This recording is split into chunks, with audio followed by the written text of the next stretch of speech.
આજે છે 24 ડિસેમ્બર અને 24 ડિસેમ્બરે સોના ચાંદીના ભાવમાં વધારો જોવા મળ્યો છે। સૌથી પહેલા વાત જો ચાંદીની કરવામાં આવે તો ચાંદીમાં આજે આગ ઝરતી તેજી જોવા મળી છે। પ્રતિ કિલોએ ચાંદી સીધી 10,000 રૂપિયા મોંઘી થઈ ગઈ છે।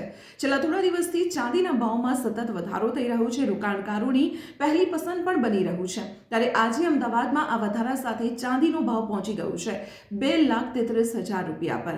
હવે ચાંદીની સાથે સોનાના ભાવમાં પણ વધારો છે। જો કે સોનામાં સામાન્ય વધારો નોંધાયો છે। પ્રતિ 10 ગ્રામે 380 રૂપિયા વધ્યા છે। અમદાવાદમાં 24 કેરેટ સોનાનો ભાવ આ વધારા સાથે પ્રતિ 10 ગ્રામે 1,38,980 રૂપિયા નોંધાયો છે। જ્યારે 22 કેરેટ સોનાનો ભાવ પ્રતિ 10 ગ્રામે અમદાવાદમાં 1,27,400 રૂપિયા નોંધાયો છે। જ્યારે 18 કેરેટ સોનાનો ભાવ પ્રતિ 10 ગ્રામે 1,03,960 રૂપિયા નોંધાયો છે। તો આવી જ રીતે સોના ચાંદીના ભાવની રોજિંદી અપડેટ જાણવા માટે આપ જોડાયેલા રહો સંદેશ ડિજિટલ સાથે।